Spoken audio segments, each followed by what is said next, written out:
Hey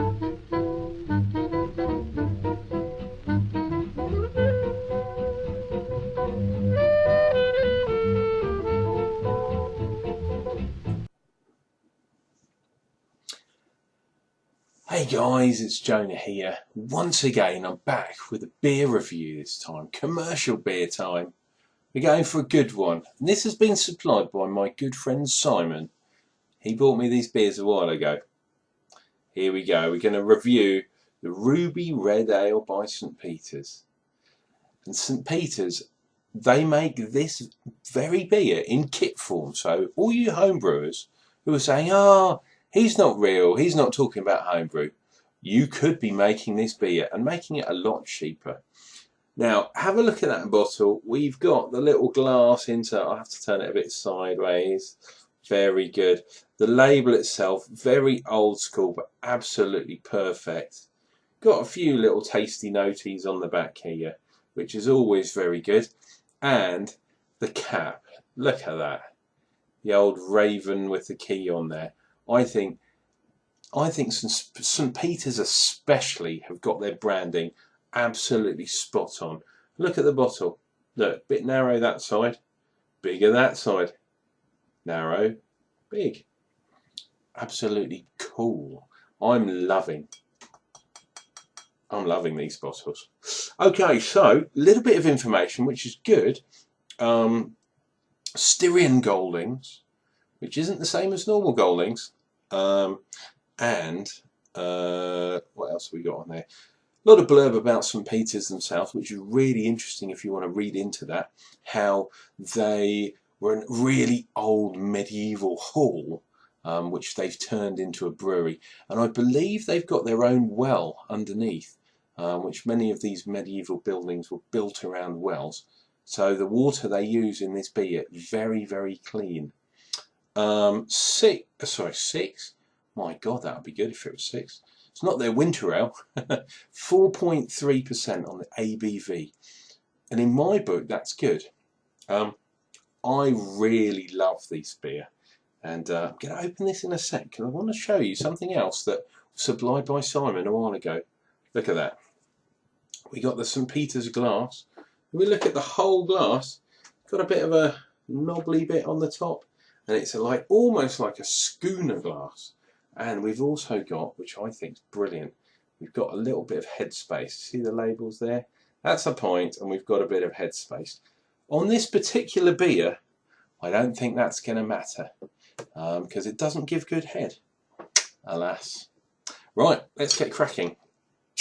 Boom. Nice hiss. Got a little tiny bit of head in there. Oh, loving it.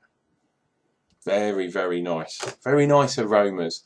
St. Peter's, they are a good beer. Right, I'm going to try and force a bit of head on this bad boy.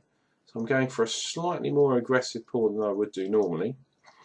And don't forget, we've got that little bit of headspace, so why not?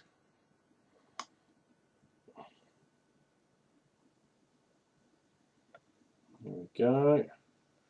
And although their glass is a pint glass, this is a 500. So that's the only possible thing I can mark you down on St. Peter's, is that it's a 500, not a full pint. Now, have a look at that colour. Actually, I've got a torch with me today, because I thought I'd be doing this beer. So, check that out. Ruby red, absolutely crystal clear. You can see those bubbles zooming up that glass. I'll put it on the bottom. Will that make it easier? Not really. Through the sides better. And it is quite a dark colour. It's not quite, look at that, it's not quite porter. You can see me through. Hello. Sorry about the glare as usual. I am working on it. Don't worry. Not going to be like that forever. But that is a gorgeous looking beer. I was a bit aggressive, so we're looking at 1.5 finger, 2 finger head. It's already dissipating. Have a look in there. Real nice big foamy bubbles. Not quite as stout, but we're definitely getting the foam on there. St. Peter's definitely do beers in the right way, shall we say. Now, on the nose, I'm getting the malt. Getting that sweetness. Usually I'm talking about sort of sugary notes, but you can smell the sweetness, but there's a hint of coffee definitely in there. And yeah, it's just a sweetness. Nothing too much of a giveaway there. Right. Cheers and beers, guys. Let's dive into this one. I'm expecting good things from this beer.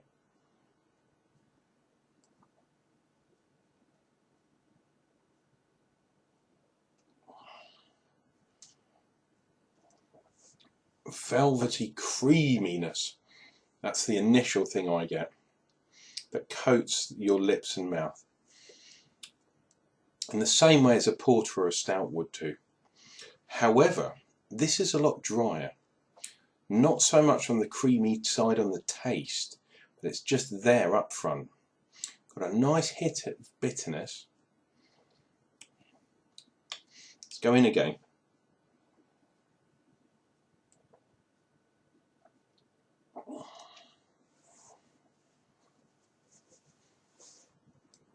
A bit of fruit, light fruit. A little bit of spice, which is weird. And a little bit of kind of maybe nuttiness, like macadamia or cashew, not almond. Maybe hazelnut, maybe almond. Yeah, it's got that kind of nutty thing going on in the background. But this is a very smooth beer. And then up front we've got that red kind of red fruit. I'm trying to find the Styrian Golding, which is very close to Fuggles, believe it or not. Instead of Golding, it's very close to Fuggle. And it's difficult to pull out. It really is difficult to pull out. A lot of these beers from the St. Peter's varieties are all about the malts they use.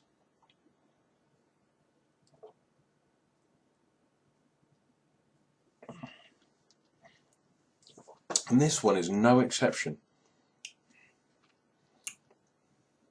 It's not too bitter. I suspect that this is they're aiming for a sort of a drink that you could have quite often. However, because of the complexness, if you drank too many of these, you'd lose it.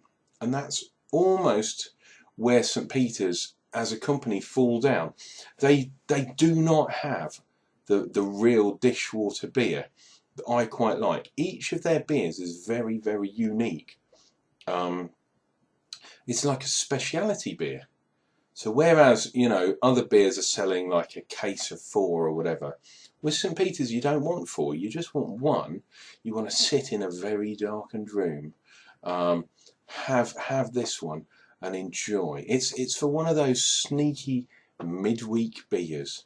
You only want 1 beer, you're going to chill out. You don't want to get too drunk because you're going to be going to work the next day. This is a beer to savour.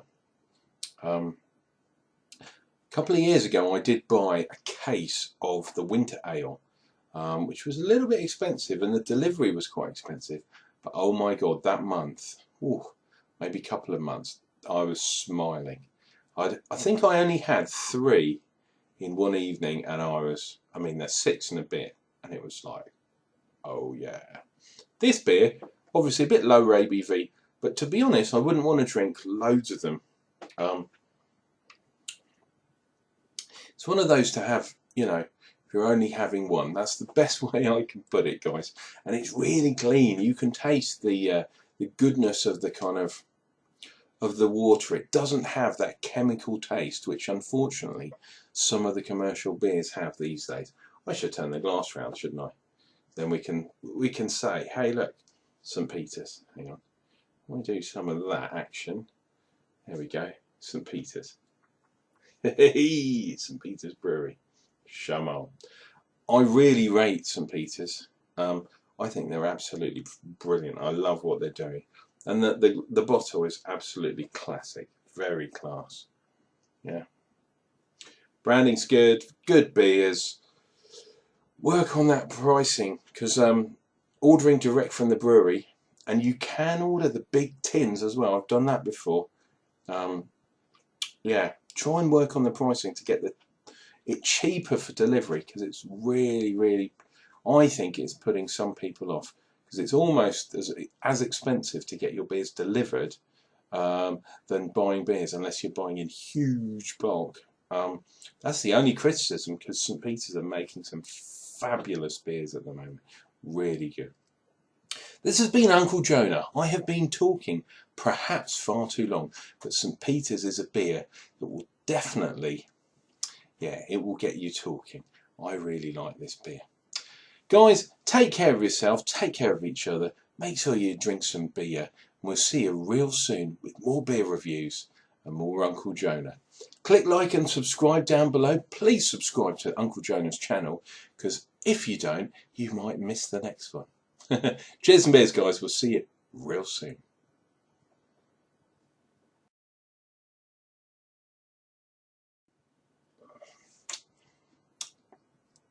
This is a good beer. It's not an absolute blow your socks off amazing one. However, have a few of these in your cupboard when someone comes round. Nice one. Good beer for chatting over.